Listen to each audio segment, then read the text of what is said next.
see the general examination. Okay. At first, we see the what are the points you have to write and see in the patient in the general survey.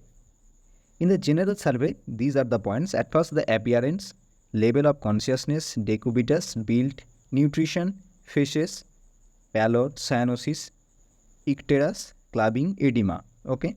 After that, the neck vein and the neck glands. Okay. And in the vitals, you have to write the rate, rhythm, volume, and any special characters present or not. After that, the respiration rate, temperature, and BP. Okay, these are the points of general survey. So, at first we demonstrate and then we write as it is. Starts from the appearance. In the appearance, the patient may looks normal, ill, very ill, distressed, or moribund. Okay. So, what is the appearance of the patient? You have to write as it is. After that, the level of consciousness. Maybe it is the patient is alert, conscious, and cooperative. Okay, or maybe non-cooperative, maybe unconscious. Okay. Then the decubitus means the position of the patient in the bed. Okay. After that, the build means skeletal framework. Okay, it may be average, dwarf, or tall in stature. Okay. And after that, the nutrition may be average, undernutrition, or obese. Okay. After that, the facies means any special facial appearance. Okay. So now we see in the patient. We see the appearance of the patient. Here the appearance patient looks ill. Okay. Then we have to see the level of the consciousness. Here the patient is alert, cooperative, and alert, conscious, and cooperative. Okay. Then we go for the decubitus. Here the patient is in the decubitus of choice. Then we look for the build. Here the build is average. Okay. Then the nutrition. The nutrition is also average. The facies is normal. So now we write what we found. Appearance is normal. Level of consciousness is alert, conscious, cooperative. Decubitus of choice.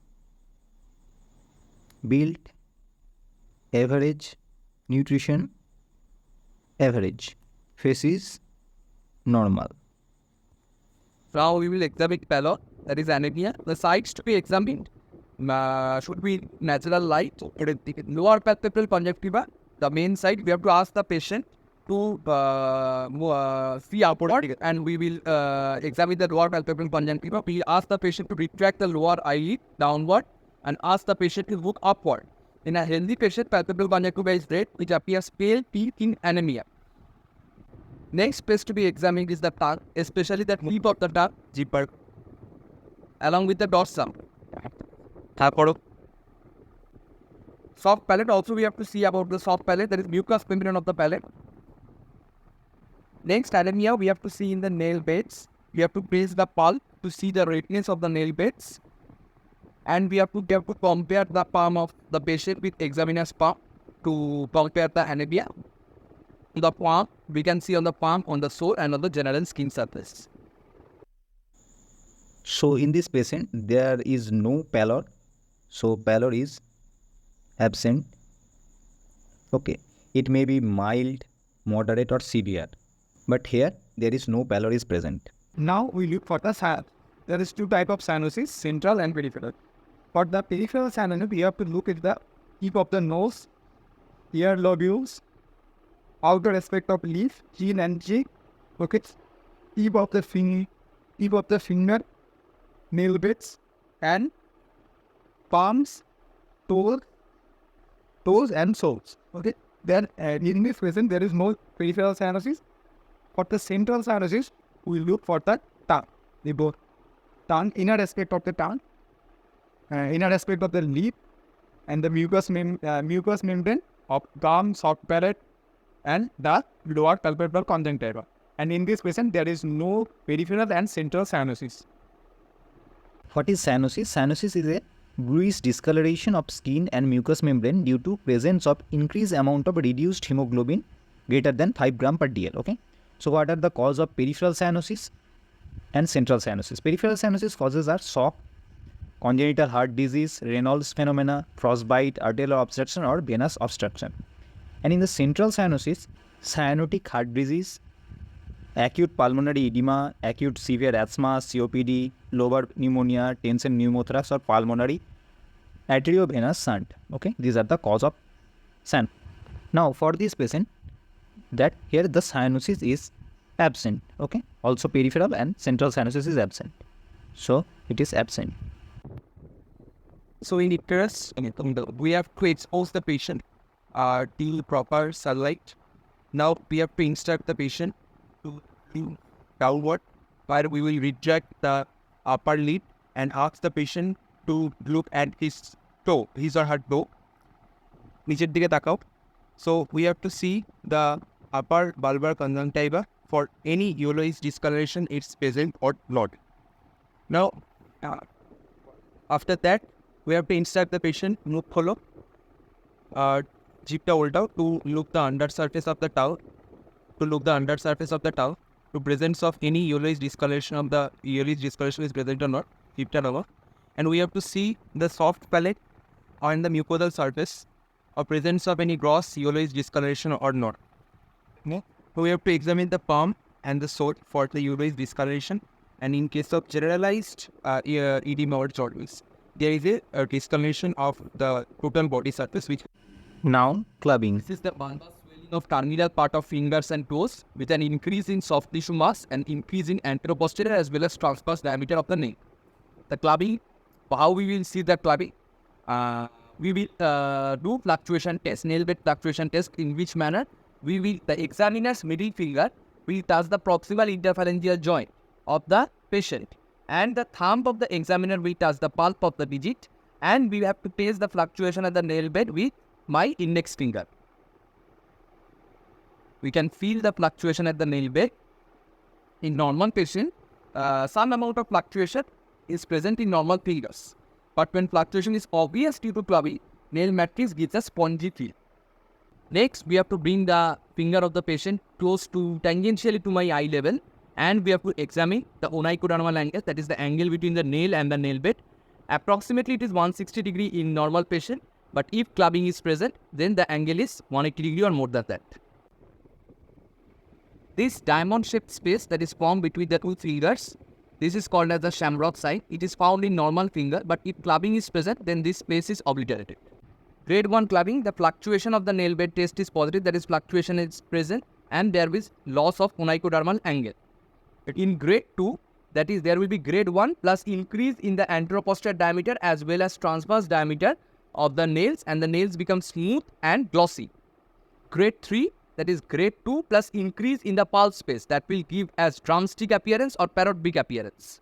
4, that is grade 3 plus wrist and ankle swelling due to hypertrophic pulmonary osteoarthritis.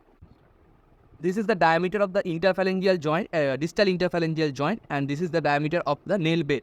So dividing the two diameter, that is the diameter of the nail bed by the diameter of the distal interphalangeal joint at the site of the onychodermal junction, that is the diameter of the nail bed.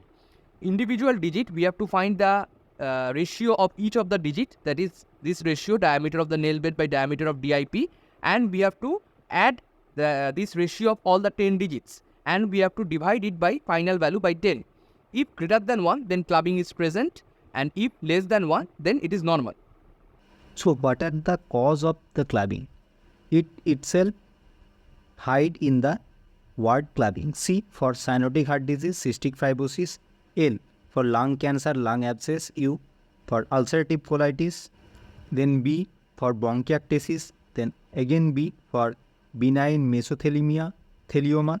Then I for infective endocarditis and idiopathic pulmonary fibrosis. Then N for neurogenic tumor, and G for the gastrointestinal diseases.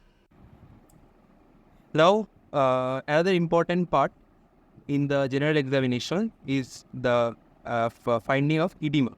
So, edema is basically the accumulation of fluid in the extracellular spaces. So, we classify the edema into two groups, which we can clinically also assess, the pitting edema and the non-pitting edema. how we are going to do the test for the pitting edema. First, we have to take the medial malleolus. This is the medial malleolus, 2 to 3 centimeter, 2 to 3 centimeter above the medial malleolus. Behind a bony framework, a firm pressure is applied for 50 to 30 seconds. Plus, after applying the pressure, we have to see that if there is any pit formation or not, or it is disappearing pit formation or not. If the pit form and it disappear gradually with the time, then it is pitting edema.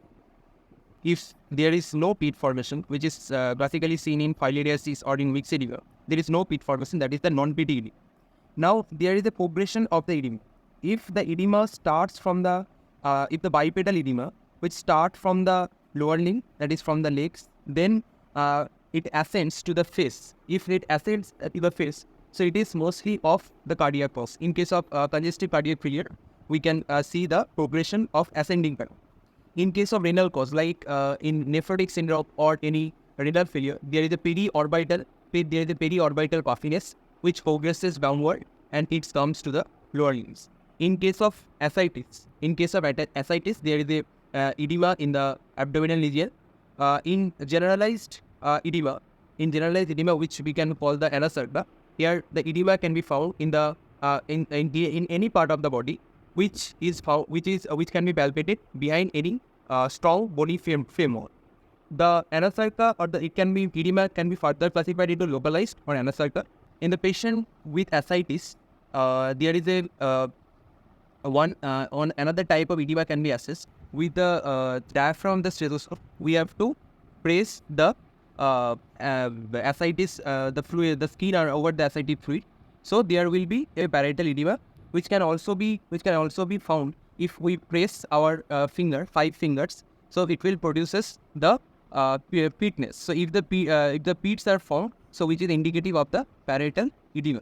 Another site to assess is the sacrum.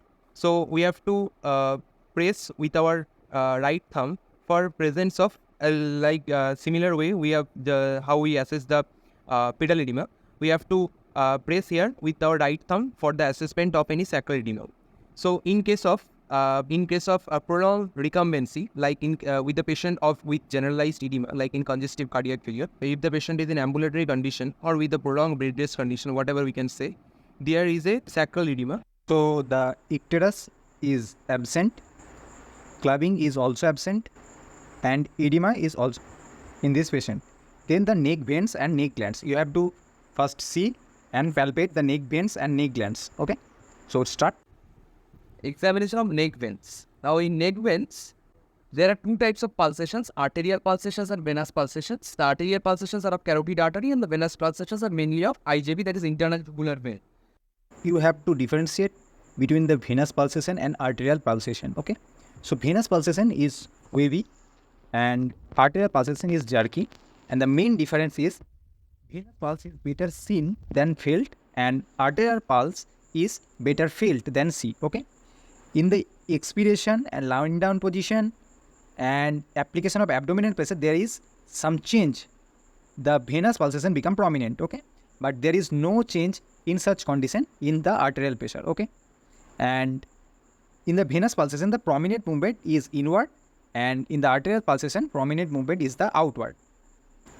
And also in the Valsalva maneuver, the venous pulsation is prominent and there is no change in arterial pulsation. Okay, and the venous pulsation can absolute and the venous pulsation can abolish by gentle digital pressure applied above the clavicle. Okay, but does not affect the arterial pulsation. Okay, so these are the some difference between the venous and arterial pulsation. Okay, arterial pulsations, it is seen in the carotid artery.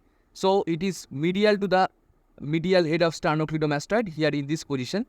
Here it is the sternocleidomastoid. Medial to medial head of sternocleidomastoid. We can feel the pulsations of artery. Venous pulsation, that is the IJB pulsations or jugular venous pressure, that is seen in IJB, internal jugular vein, and it is seen in between the 2 heads of sternocleidomastoid. In between the 2 heads, so this is the lateral head of the sternocleidomastoid, this is the medial head of the sternocleidomastoid, and in between the 2 heads of the muscle, we can see the JVP. Now at first we have to see the neck vein, that is the IJV. Now why external jugular vein is not seen?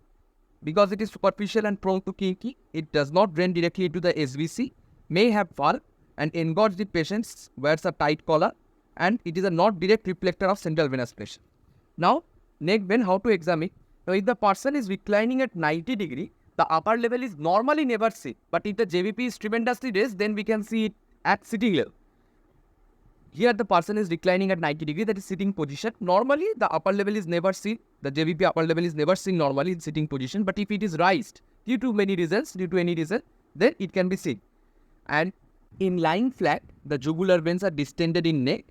So the ideal position to measure JVP is at 45 degree. The upper level is visible above clavicle, or if the person is normal, it is invisible. Now the patient is reclining at 45 degree position. Appropriate light should be there, and I ask the patient to turn his or her head toward the opposite side so that I can measure the JVP. So here the method of measuring JVP is we have to see the pulsations in this region. If any visible pulsations can be seen, then the upper level of that pulsation must be noticed. Now we have to take two scales. For my sake of example, assuming that JVP I have found at this level. Now vertically one scale is placed toward the sternal angle. So this is the sternal angle. Vertically one scale is placed. Now other scale, the uppermost point of JVP, for my sake of consideration, I am assuming that this is my patient and it should be horizontal to the ground level. Now approximately it is coming as 5 centimeter. So the value of JVP is 5 centimeter plus 5 centimeter. Why we adding 5? Because the distance of the right atrium from the sternal angle is 5 centimeter. Vertically downward, that is right atrium is exactly vertically from the sternal angle. So we are taking sternal angle as consideration, and the JVP value in this case is 5 plus 5, that is 10 centimeter. Now in normal patient, this should be approximately at the horizontal level touching approximately at 3 centimeter, and the value should be within 3 plus 5, that is within 7 to 8 centimeter of H2. Now we see the neck glands. The palpation of the neck glands. Okay. At first, you have to go in the back of the patient. Okay. Then starts from the cervical group of lymph nodes. There are 3 types of cervical group of lymph nodes. First is upper circular group. In the upper circular group, you have to palpate first the submental group of lymph nodes, submandibular group of lymph nodes, then tonsillar group of lymph nodes, then the in front of the tragus, preauricular lymph node, then behind the ear, this postauricular lymph node, and here the occipital lymph nodes. After that, the second group, the lower horizontal or supraclavicular lymph nodes. Okay, this 3 you can find here. This is the medial group of supraclavicular lymph node, intermediate group of supraclavicular lymph node, and then lateral group of supraclavicular lymph node. So now the vertical chain. Okay, in the vertical there is the triangle in front, the anterior triangle in front of the sternocleidomastoid muscle, anterior triangle, and there is in the back the posterior triangle. In front of the sternocleidomastoid, by the border of the sternocleidomastoid, in the upper part, in the anterior triangle, there is jugulodigastric group of lymph nodes. Then it comes down slowly, and here the jugulo-omohyoid group of lymph nodes. And in the posterior triangle, you can find the posterior vertical group of lymph nodes on the posterior chain. In the neck glands, we will palpate the apical glands. So there are 5 groups. One is the central, then apical, there is the posterior, there is the anterior, and this one is the lateral. So I'll ask the patient to support his hand or my hand, and then we will start palpating. So first, this is the central. We will palpate here. Then this is apical. This is the anterior, along the anterior line, and this one is the lateral. Then we will this one is the lateral. Then we will ask the patient to keep his hand over his shoulder, and here along the posterior line we will palpate for the posterior lymph node. So here from the findings of our patient, we write that we see that neck veins are not engorged and neck glands are not palpable. After that, we have to come to the vitals. Okay, in the vitals we first see the pulse. So now we are going to measure the pulse and tell its 8 characteristics. So first we have to place our hand 3 fingers on the styloid process to feel the pulsation, and the first characteristic is the rate. Then there is rhythm. Rhythm, it is regular or irregular. Then there is volume, whether it is high volume or normal volume or feeble volume. Then there is fourth one is special characteristics. Fifth is any radio-radial delay or radio-phogonal delay. To check the radio-radial delay, we have to check both the hands pulsation and see if both are coming at the same time, or they should be synchronous. Radio-femoral delay, the radius and the femoral pulse, that is femoral pulse we get it anterior superior iliac spine and the pubic tubercle. The vertical point 4 cm below that vertical point, the femoral pulse we generally get. Now we are going to start the characteristics of the arterial wall. Like this, we can check whether the arterial wall can be felt or not. Or there is another method. With 2 middle fingers, we can empty the artery and then we can palpate it. Normally, it is not palpable. If it is palpable or if any ropey sensation is felt. The last one is the all the peripheral pulses. The peripheral pulses, you have to first check the common carotid artery here, then the subclavian artery, after that the brachial artery, then the radial artery, okay, then femoral artery, then popliteal artery, then posterior tibial artery, and after that anterior dorsal pedis artery, anterior dorsal pedis, okay. Now see one important phenomenon in the volume of the pulse, what is water hammer pulse. So first thing, we have to feel the pulse, cheating the method. Now with my palm, give the support to elbow, and suddenly we have to raise the patient when we feel the back thrust. Now, what is water hammer pulse? This is characterized by high volume pulse, sharp rise, ill sustain, and sharp one, that is collapse. High volume pulse gives the water hammer character when the pulse pressure is at least above 60 mm mercury. Collapsing pulse occurs when there is rapid run of blood from the aorta or the arterial system. So in the pulse, you have to write the rate, then rhythm. Rhythm is regular or irregular. In the irregular, there is regularly irregular or irregularly irregular. Okay. So here the rhythm is regular, then volume is normal. Special characteristics, there is no special characteristic in the patient. Then the radio-radial delay, no radio-radial delay, no radio-femoral delay, and arterial wall not palpable. Okay. After that, you have to write the respiration rate. Okay. Suppose it is 16 per minute. So then temperature. Suppose it is 97.6 degree Fahrenheit. Then BP. Suppose it is 180/65. Okay. So that's all about the general survey. Thank you.